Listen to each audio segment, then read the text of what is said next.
the King, Richard Petty, will say goodbye. Jeff Gordon, who will be making his first start here today. Davey Allison is in the prize. And now it's going to come down to two. Will it be Alan Kulwicki or Bill Elliott?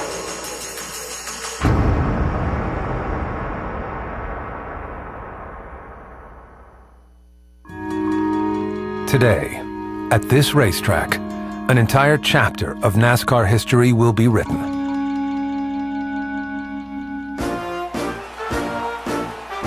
Just 12 days ago, America turned the page on its own history book. Arkansas Governor Bill Clinton is the first member of the baby boomer generation ever elected President of the United States. The time of Ronald Reagan and Richard Petty is coming to an end. NASCAR will soon have a whole new generation of young drivers, led by rookie sensation Jeff Gordon.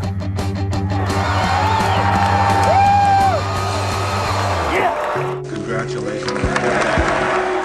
In November of 1992, the country decides its new leader, and NASCAR determines its champion.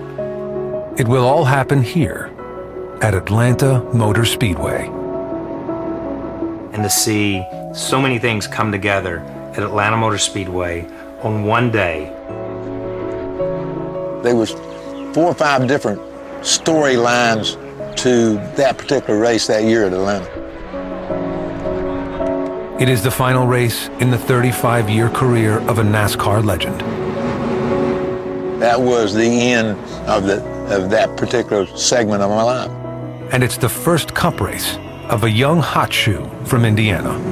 Right time. You know, Rick Hendrick calls, and I knew that's where I wanted to be right away. I haven't seen that kind of talent in a young driver before. We're not only going to go and sit on the pole in our first race, we're just going to blister the track record. It's going to be so fast, it's going to be ridiculous. It is also the culmination of one of the closest championship battles that NASCAR will ever see. It was all about personalities. How different was Bill Elliott from Alan Kulwicki, from Davey Allison? And I really feel like we have the best team in Winston Cup racing right now. This is our time to go, overcome something. I've never been through anything like it in my life. Davey Allison's season has come to an end. Every pit stop, we'd have to push him out of the stall to help him get going. So all these things that happened for a reason. For some reason, they didn't keep us from winning. There's the checkered flag for Allen. He's the champion for 92. That race ate my guts for a long time. Winning the race was one thing, but we lost the championship. But it was meant to be. It was his time to win that championship. It was a change in times, which it should change. It's not for eternity, Randleman, North Carolina, the headquarters of Petty Enterprises. By 1992, the best days of the organization are long past, and Richard Petty wants to end his driving career gracefully. The fan appreciation tour had come up, the year before. It will be my last year next year, and it will be known as a fan appreciation tour. My year was spent really going around and saying, thank you, thank you, thank you. Hey, buddy. That's Richard Petty. This is Matthew. Give me 5. Daddy's big thing is fans. It's all about the fan. So some people said, well, you're just doing this to make money and all that. But, Daddy really wanted to reach out and to give something back to the fans. And I think that all the opportunities that he gave the fans to come up and personally touch him or sign an autograph, just to say thank you. I'd never seen that many crowds around someone in my life. I still today, when I see a crowd coming, I usually figure it's Richard, heading our way. That was a hard year for him personally. All he wanted to do was drive a race car. The only peace he had during that year was when he was sitting behind the wheel on a Sunday afternoon. The rest of the time, there were concerts with Alabama, there were autograph sessions. Everywhere he went, it was a big deal for that city.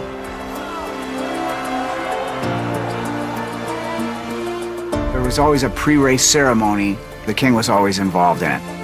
We had everybody from the star drivers to the President of the United States, giving them something. Richard, I'm proud to be at your side. He always told me, he said, you need a 27-year-old Richard Petty. I think he knew where he was at. There were certain tracks he felt really comfortable on, because still felt like he could get the job done and win, but other tracks probably didn't feel so comfortable with. I'd done my thing in racing. I was on the downhill drag. We wasn't really being that competitive, running that good. I got to gracefully get out of this deal here, you know, and I don't want to just quit. We knew how much he wanted to do it, and we knew the end was in sight, and we just kept praying that he could make it to Atlanta. The King's last race will be covered by a sports network eager to tell the story right. The 90s are already good for NASCAR, and good for its television partners.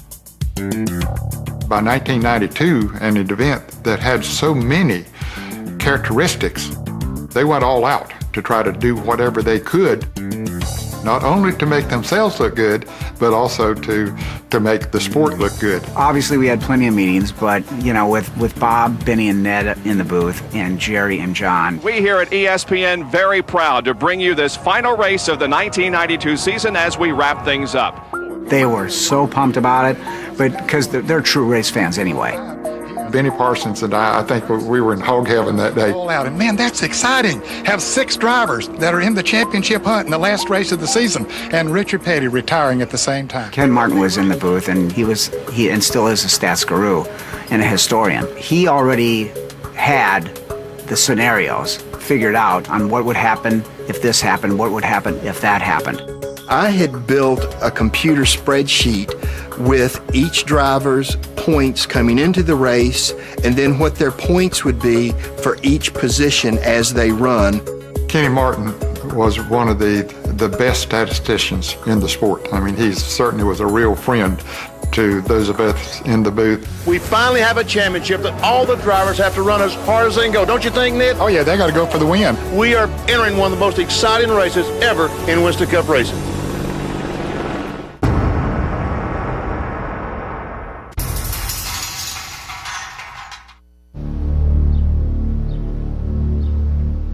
Before the 1992 Hooters 500, the contenders test their cars at the rainy Atlanta racetrack. Drivers handle the pressure of the championship differently. Bill Elliott tries to stay focused. Regardless of what I feel right here, I mean, you can just leave that alone. I mean, right here, we're supposed to be here today testing, and that's what we're here for. We ain't here to do interviews and all this other stuff. You go into that atmosphere, and you've got one of the favorite sons that Georgia has ever had in Bill Elliott. And where are you at? You're in Atlanta, Georgia. We've already fought all the battles. Now this is for the war. Davey Allison is grateful for what he has achieved and resigned to his racing fate. We're very fortunate to be in the position that we're in right now with everything that's happened. We're enjoying life. We've learned a lot this year, both as a team and personally, and no matter what happens, we can walk out of 1992 holding our heads up high and knowing that we overcame a lot of obstacles and a lot of adversity. Alan Kulwicki enjoys the role that he has played for the entire season. The underdog. You know, it's just a little bit out of our control. I think we have a good chance. A lot of things can happen. But we've got to beat Davey by more than 1 or 2 positions. We've got to beat him by 5 or 6. There were 3 real players going into that race. But mathematically, there were 6 players. You've got to add Kyle Petty, Harry Gant, Mark Martin. 6 teams, 6 drivers going into Atlanta that could mathematically walk away with the championship. If you talk to any of us, we felt like that those 3 guys had to crash on the first lap. And if they crashed on the first lap, then it was Katie Bar to the door. In the years leading up to this race, superstars had left the sport. Bobby Allison, Benny Parsons, Buddy Baker, Cale Yarborough, obviously Richard Petty retiring. The sport needed new heroes to step up. One new hero came to NASCAR from the most unlikely of places, the short tracks of Wisconsin. When he finally decided that he was going to NASCAR, he just sold everything that he had up here, and he packed up his truck, and he was always a person who had goals. And so his goal was to not only compete in NASCAR, but really to end up winning a championship. I was swimming for my life when I moved down here. I wasn't thinking about the championship. I just wanted to compete on the NASCAR circuit. I wanted to get a ride. I wanted to be one of the drivers on the circuit. There weren't any rides for me. There weren't any opportunities. So I went about trying to create one for myself by owning my own team. Trying to win a championship as an owner-driver makes Kulwicki a throwback to the early days. But he also brings a new approach to NASCAR. You know, Alan was probably the one guy that started bringing the engineering side into NASCAR. That was his goal, was to make sure that NASCAR went that direction. I tell guys today, he set race cars up with 4 grain scales on a 4-foot level in a tape measure. Grain scales. You can't even go to a grain place now and find a grain scales. And him being an engineer, man, he was driven. He was a control freak. He would ride you until you wanted to just quit. And you'd get mad because we can't do any better, but you say to yourself, oh yeah, watch this. Well, I'm gonna prove it to him. And that was his way of getting more out of you. And I always call this a bunch of misfit toys, because that's what we were. We were just a bunch of misfits. And we beat them powerhouses. But it is Alan Kulwicki winning the inaugural Checker 500. To celebrate his first win in Cup, Kulwicki tips his hat to his heritage and circles the track backwards. His first Polish victory lap. That victory lap there is something I had thought about for a long time, and I wanted to do something special and never be another first win, and I just wanted to give them something to remember me by. Ford Motor Company wanted Alan to come to the Budweiser race team. I walked Alan through our race shop and spent about a half a day with him. And he said, Brewer, you have no idea how much I would love to come here and drive the car and race. But he said, Brewer, I have to do it myself. At this very moment. Today, in Atlanta, Alan Kulwicki is in position to fulfill his lifelong dream. But other drivers have the same dream, and only one will win the championship. Davey, you are in the lead heading in here to the last race. How you holding up, buddy? I'll tell you, John, right now I'm just incredibly nervous. I don't think I've ever been this nervous in my life. Not only a championship at stake here today, but perhaps as important, it's the final race for a guy who started his career back in 1958 and has become the king of stock car racing. It's Richard Petty's final ride. Petty, start your engine. In war, Betty.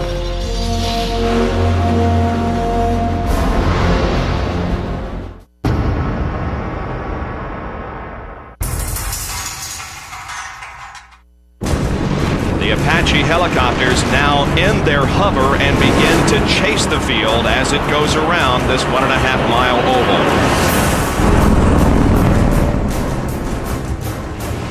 The crowd rises to its feet, salutes the field as it comes down. The green flag waves and the Hooters 500 is underway.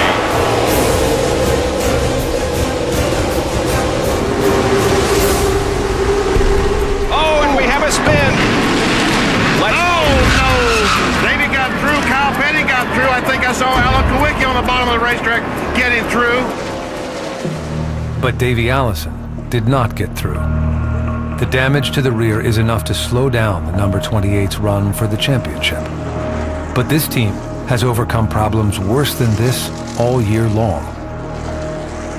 The first third of 92, I've never been through anything like it in my life.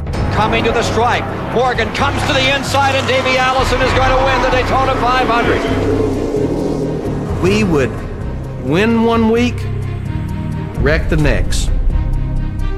Win one week, wreck the next. Davey is, and he's upside down. Into the guardrail, side over side, end over end. The fact that even let him get in the car how you could see through this red, solid, red eyes.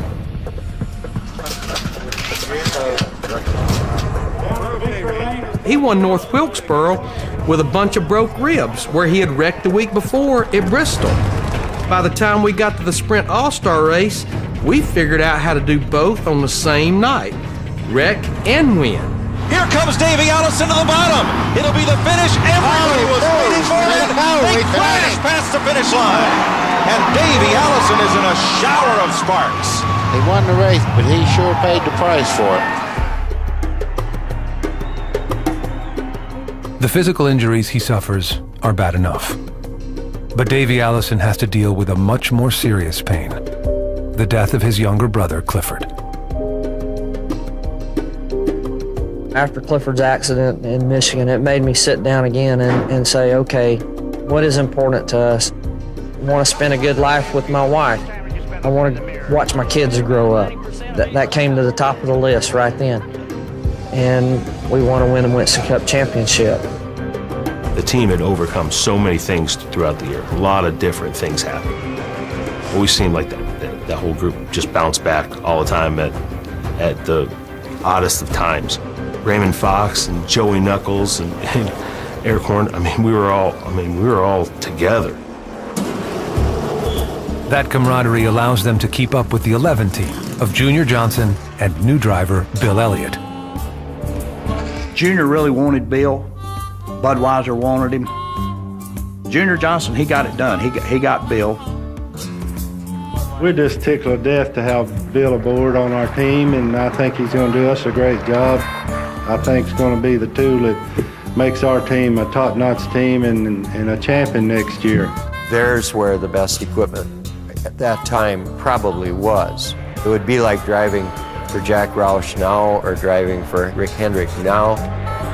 We were rolling along pretty good till we got to Charlotte and broke the rear track bar mount completely off the car. That started to snowball.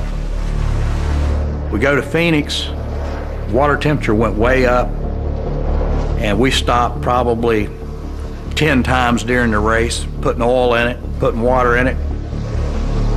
I mean, it was a total disaster. It looked like it's cut a cylinder down, and it must have ran. Their disasters give the number 7 car hope. But a wreck late in the season makes Alan Kulwicki want to abandon his dream of a championship. When we wrecked that car at Dover in a race, and he hauled us all in the truck, and he said, guys, this is it, we're done. I don't think he ever had give up in his demeanor, but yet he was also very realistic. He said, well, this doesn't look very good. Our championship hopes maybe not over, but this doesn't help none. This really hurt us. The team took a huge turn then. The opposite way, went the complete opposite, and everybody was absolutely not. There's no way. We can come back from this. We can win this championship. We're not going to give up. We're going to keep digging it. He had instilled his philosophy into the crew so deeply that they wouldn't let him be a loser. Alan saw what we wanted to do, and he saw the enthusiasm. He saw what we were trying to accomplish. So we all rallied around each other and said, yeah, we can do this. Junior's got a good team, and Bill's been really hot in his car, and, they're off to a fine start this year, but we're doing pretty good ourselves. Don't count us out. In the last race of the year, Kulwicki's championship dream is still alive, but the first pit stop of the day quickly becomes a nightmare. And Alan Kulwicki's Hooters crew will go to work. Car number 7 on the bottom of your screen. You're watching the Haviland crew on the top of your screen. 2 competing teams trying to win a race and win a championship. Meanwhile, Alan Kulwicki cannot get his car in gear. Finally gets in gear. When they let the jack down, he let the clutch out. The car would not move. You can imagine what's wrong with that car. He put it in gear, and when he jammed it in gear, and it was on once, he said it broke the idler gear. But going to first gear, so he didn't have first gear. First gear's broke. Okay, it could be anything. So you just got to ride it out. The best thing to do is to put your transmission in 4th gear and never take it out again for the rest of the day. And that's because if you start shifting your transmission, you're going to move the broken parts around even more, and you're going to have a chance to have a catastrophic failure, and you'll have nothing, so you'll be out of the race. It just killed our pit stops all day long. The points as of this moment. Allison is in 6th position, but still maintains the points lead. Kulwicki is 2nd, only 10 behind.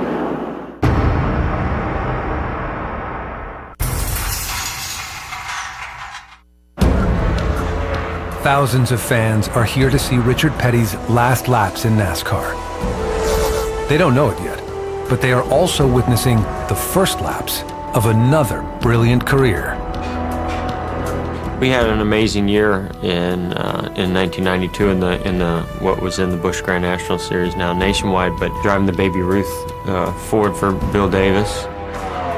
Jeff still looking for that elusive first victory. Could it come here today? I sure hope so. Things are really going good for us this weekend, and you know, the pole was just one step, but we got another step to conquer, and that's winning this sucker. But I tell you, as well as it's going, I think we can do it. And Rick was there, and he saw that and mentioned to somebody that worked for him, you know, hey, you know, how do we get a hold of this kid?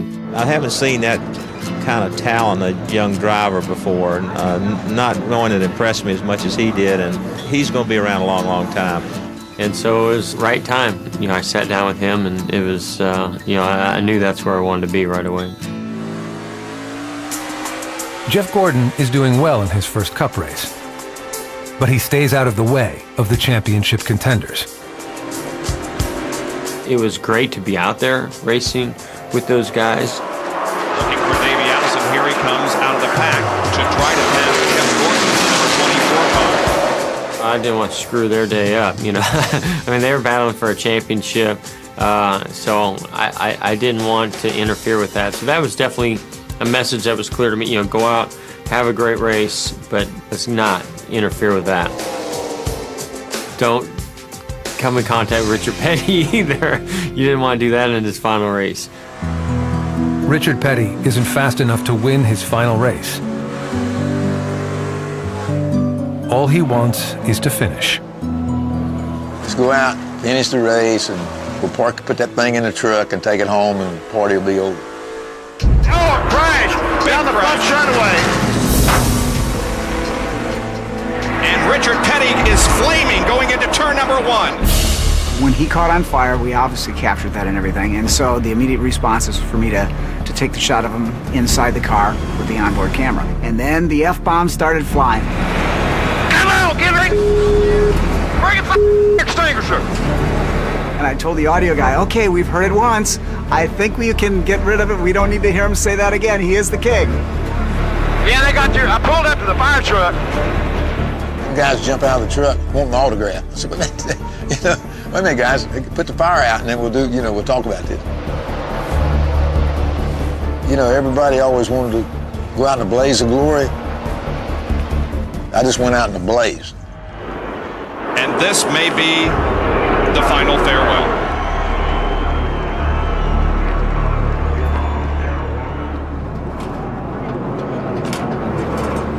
We went back to the garage area, you know, to see him, and we were all crying.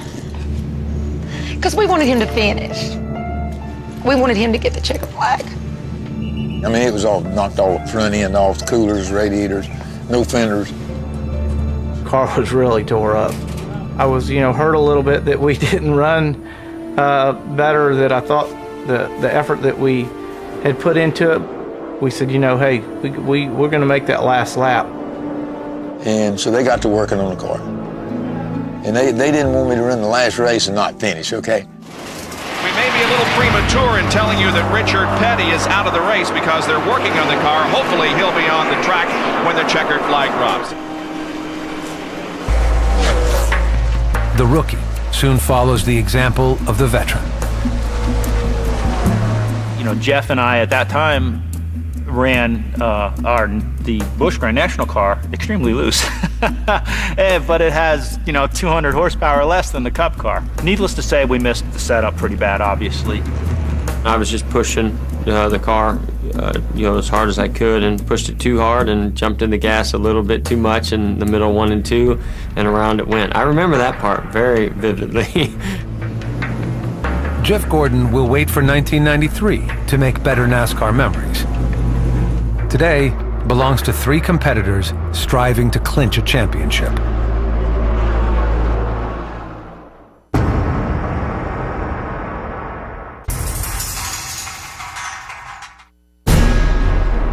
The 1992 NASCAR Championship will only go to the team that can outrace the competition. Everybody that day ran as hard as they could run. Everybody. Because that was the only way you were going to beat those guys. You had to outrun them. There wasn't no holding back that day. Nah, you had to beat them. And Kulwicki could get in front, lead a lap, and go on and lead the most laps. Put a lot of pressure on Davey Allison. Kulwicki leads that lap. He's already picked up the 5 bonus points. And this is neat, gentlemen, seeing these two battle for the lead. Alan knew that during the race he had to fight Bill as hard as he could every single lap. I think Bill and Alan swapped the lead half the race. It seems like, I don't know what the actual statistics are, but it seems to me like it was every lap. They were fighting for the lead. Every lap that was led, we were keeping a tally. Alan led this lap, Bill led this lap, Alan led this lap. It's out of your hands. It's up to Alan. It's up to the racing guys. It's like, and Alan could drive. Alan was a good driver. Bill Elliott's a good driver. So you just like, it's good racing. And that's what you wanted to see. Here's Kulwicki trying to get by Elliott. But you're sitting there going, just don't wreck. Uh-oh, but spoke too soon. Look at Bill. He's coming back on the outside, but no. Kulwicki is going to lead this lap by a half a car length. Here comes Bill back. Takes the lead back. That's the way to race for a championship. That's the way to go for a championship. While Elliott and Kulwicki battle for the lead, Davey Allison is just trying to work his way back through the pack. And I knew we were not where we needed to be. We were a top 10 car, but you know what, Robert Yates horsepower, you should have been able to have a baby carriage and be a top 10 race car. But a mistake by a novice pit crew becomes another obstacle for the 28 team to overcome. Jeff Gordon is on pit road. His car very slowly down the backstretch. He was able to make it into the pits. We were the Keystone Cops on pit road. It just was, man, it was a tough day because we left a roll of duct tape on the deck lid and it fell off on the track.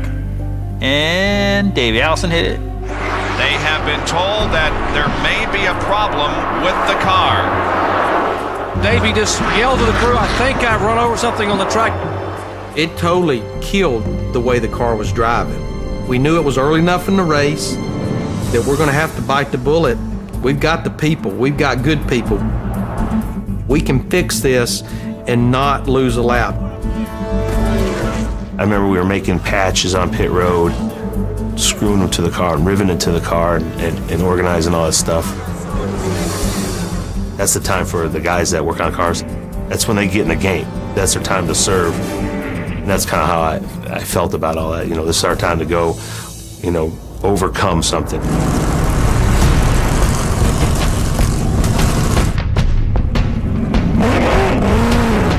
And lo and behold, our guys stepped up to the plate and did it. We have to make multiple pit stops to fix that. We finally had overcome all that. We were running exactly where we needed to run. He was running in 5th position. That's the position that Davey needed to be in order to win the championship. We were trying to find us a hole to run in, and of course it got closed up. That site is the site I still see almost 20 years later. Oh, crash! Davey Allison is in the crash. Oh, Ernie Irvin, and it's all over for Davey Allison. No, it's not over yet. I don't think he hit him that hard, maybe. Got a lot of damage to the right side of the car. Ernie Irvin spinning, coming off of corner number 4. Davey has got his car moving. Yeah, he's trying to pull away. But he can't steer it. But it won't turn. It won't turn. The right front will not work. Yep, it's over. Championship hopes are over. That was it. The championship was gone, and we knew it. Davey Allison's long, tough, emotional season has come to an end. With everything that Davey had been through, our team had been through, we wanted to finish the 1992 season on the racetrack. And off they took running up pit road to try to wait for the car to be pulled in. So believe me, there is no quit here in this Havoline team. We didn't quit. That was a sense of pride for Davey Allison. That's just how we were. Everybody. Davey Allison goes back out onto the racetrack. I think the only sheet metal on it was the roof and a couple of doors and maybe one of the quarter panels. And I said, you know what? That makes a classic statement about the 1992 season in Davey Allison. We never gave up, but we wasn't in victory lane or holding that championship trophy like truly we should have been either.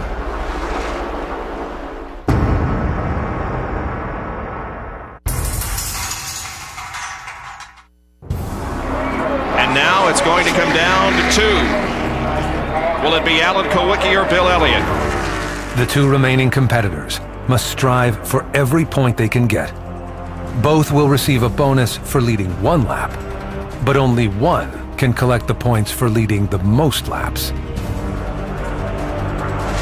The calculations, simple. Lead every lap you can lead. You didn't have to tell me what was going on. I knew what was going on. Bill Elliott has been told that he needs to pass the 7 car. Well, he's what he's trying to do. Every lap with every ounce of horsepower that Budweiser Ford will muster. Now, Alan Kulwicki has been told by Danny Glad, the crew, he must keep the 11 car behind him because if he gets past, he may not lead the most laps and he may lose the race and the championship. So these guys are running wide open. You know, there's no computer technology. There's no live timing and scoring. We got stopwatches. We're manually counting the laps on a piece of paper. Every time he goes by, you put an X. But neither team has enough fuel to make it to the end of the race. Both must have a flawless pit stop for gas. And both must finish near the front to have a chance at the championship. Paul, we're talking about pitting on lap, what, 306, 37, somewhere along there? Yeah, something like that. You know, it would be crazy to put tires on. Probably just going to gas and go. Yeah, anything could happen. This is not over yet. Elliott is way up on the racetrack. Alan stays out there. Yeah, he does. Man, he can't run out of gas down the front straightaway. He'll lose everything if he runs out now. Yeah, that seems like it's just rolling the dice a little too much. Hard to understand why they would even gamble. When they got to stop anyway, why would they gamble on going 2 or 3 more laps? They told Alan to pit that time by. Their calculations are it may not make it back. They said, you got to come in. So now he will come around and come in this lap. And he let Bill go by. And now we'll watch for Alan Kulwicki to make it down pit road. And how long it will take him to get gas only and be able to get back on the racetrack. Can't make no mistakes. From Paul making the right calls to praying that the car stays together to Alan doesn't do something crazy. Unfortunately, we had a different circumstances. We didn't get car full. I'll never forget looking down there and watching him come down pit road at me and knowing I'm the only soul on pit road and TV and God and everybody's watching. I'm like, please don't screw up. The gas can only go in as fast as I can open up the vent. And I think it was like 3 or 4 seconds of gas we had to have, and it wasn't even that. Less than 4 seconds for fuel. Ned, could he have gotten enough fuel in that car in 2.5 seconds? Well, I wonder about that, Jerry. All the guys were like, did you get it full? Did you get enough in it? I go, I just counted the 3, I guess. I don't know, my 3 and your 3 may not be the same 3. And I'm panicking. They got me nervous that I didn't get enough in it. Look at that can. Did he get enough of it in there? I tell you, the can still looks awfully heavy. Now, there's not much they can do about it now. If they didn't get enough and he doesn't make it, that's it. My wife, she was 8 months pregnant, and she was at the race. I said, look, if this thing runs out of gas, I said, you run like hell to the car. You crank it. And I said, because these guys are going to kill me if we run out of gas. Somewhere along the line, we had to come across the radio. And it's funny now, but it wasn't funny, very funny then. We had to come across the radio and say, okay, Alan, we need you to conserve gas every chance you get. There's a pause. Okay, what do you mean? So, well, we believe we got enough gas in there, but, we're not 100% sure. If you got an opportunity to conserve, you need to conserve. If you can't lose second place, you got to stay in second. Here comes Bill. Here comes Elliott. Elliott drops down off the banking. Bill Elliott heads down pit road in the Budweiser Ford Thunderbird. This could decide the Winston Cup Championship. Tim Brewer and the crew standing by. Watch Henry Benfield. He's a veteran gas man. Gas going in the car. Sitting out. 3.4 seconds.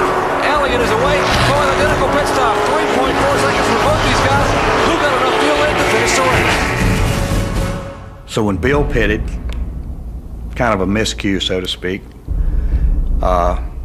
we went back on the racetrack. Terry Labonte stayed out, led 2 laps.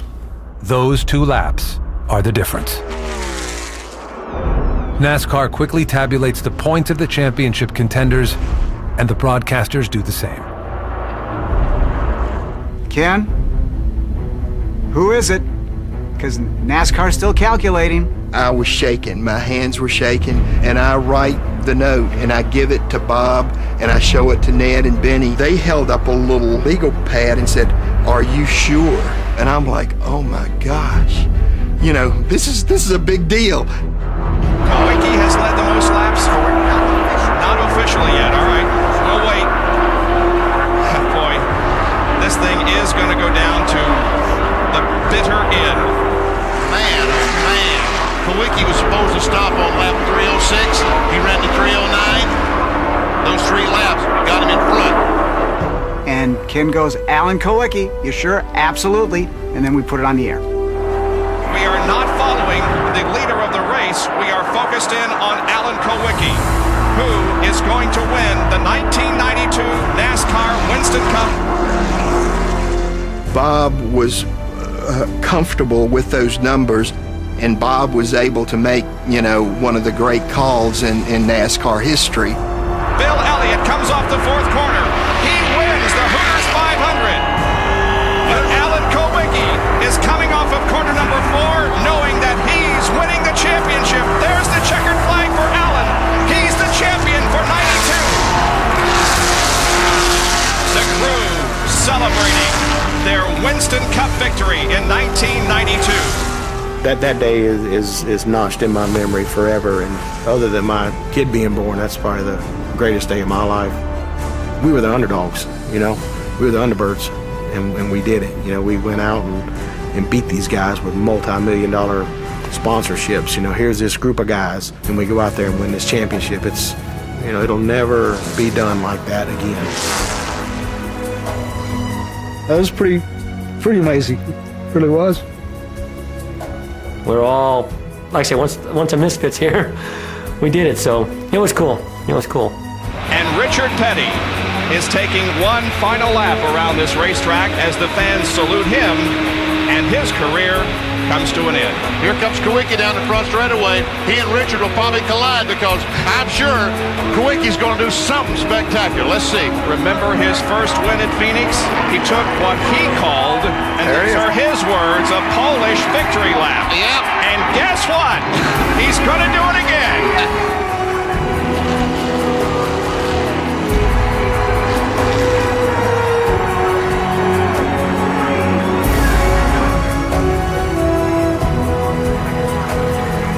Combing his hair. He's combing his hair. He had a comb down there. I wonder what he was looking for.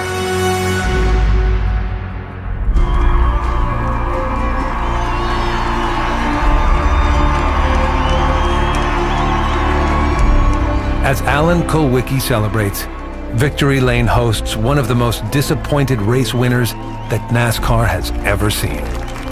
Very, very hollow feeling. Yeah, you won the race, but you lost the war. Everybody comes back and goes, hey, he knew he had to lead all the laps. He knew he had to do this. Well, hell, you think we didn't? 1 lap and 1 position was enough. November 15th, 1992, forever belongs to Alan Kowicki and his crew, who took on the biggest teams in NASCAR and won.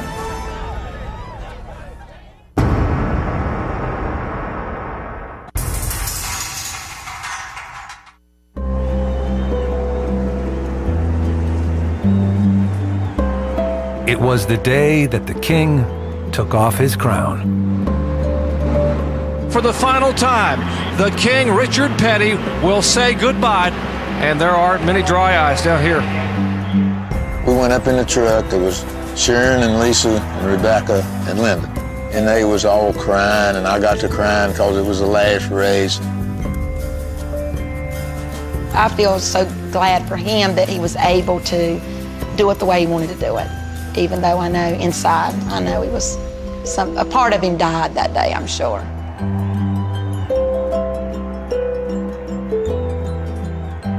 means so much more to me today, knowing that I got a chance to race with Richard Petty in his final race. But other than that, it wasn't a very memorable day for either one of us. He went up in the ball of flame, I spun out and hit the wall. It was a memorable day for Alan Kulwicki and his team. Now, forever, a NASCAR champion. Alan was the bridge from the past to the future. He was the engineer before we had engineers. He was the owner-driver when owner-drivers were on their way out. I'll tell you, this is just the dream of a lifetime. I've been the underdog a lot of my career, and that's the way I want people to remember me. Maybe it'll help some of the people that are dreaming about doing this to believe in themselves, and, you know, if I can do it, maybe they can too. The driver responses after that race were so pure. It's been a long year, and, you know, regardless of what happens, it's been one of those type seasons, and a lot of things has happened, and I mean, I'm just glad it's over with. You know, I've run that race 1,000 times in my mind. And to go out winning the race. The thing I remember most about it, when we didn't win that championship, I mean, it was like the world stopped. The world kept turning for the number 11 team, but their best chance at a championship was gone. They won only one more race together before Junior Johnson retired a few years later. Thanks for everything. Are you glad this is over? The year's over?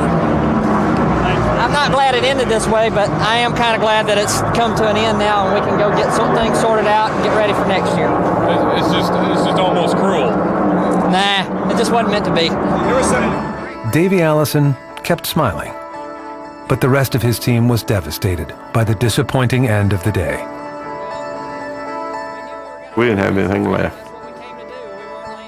We barely made it to the car. I mean, just walking up the little bank there, it's like, whew. I look back at my 18 years as a crew chief and go, that was the year that the championship just got away. Ifs and buts, you know, if that didn't happen, or if this didn't happen, a cut tire, a little damage, you know, all these little things. Maybe one of those things didn't happen, our whole day is different. We're celebrating.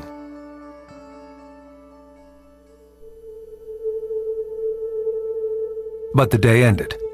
Triumph turned to tragedy just 4 months later. I'd ridden my motorcycle to Bristol, and it was raining, foggy rain, terrible, and was flipping channels, just sitting watching TV. And they had a breaking story. Stock car champion Alan Kulwicki and 4 others were killed last night in the crash of a private plane. Kulwicki's plane went down as it approached an East Tennessee airport near the Bristol International Raceway, where he was due to race this Sunday. We elected to, you know, sit out of that race. NASCAR shut the track down, and I was able to make the lap, and didn't want to do it, but I'm glad I did it because it was for him. Watching Alan's truck drive around the racetrack, it's like nobody wanted to be there. That's the saddest racetrack I've ever gone to. The season of suffering wasn't over. This morning, the 32-year-old Allison died from a fatal head injury after his helicopter crashed. In July, the NASCAR family endured another unthinkable loss. And, I'm sorry. He had a little saying, and he was very committed to this saying. There ain't nothing going to come up today that me and the Lord can't handle together, and it has certainly helped me get through the things that I've had to get through.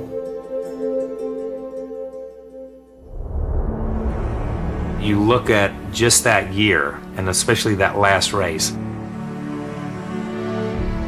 Richard Petty ends his career. Jeff Gordon starts his career. Alan Kulwicki, the last owner driver to win a championship, beats the king of the hill, Bill Elliott. And in the next 3 or 4 years, the total face of the sport changed and became Jeff Gordon, and it became Rick Hendrick, and it became the Jack Roush's. That was almost the final chapter in what racing had been. I would say that that race did have as much to do with the changing of the guard and identifying the sport as any other race.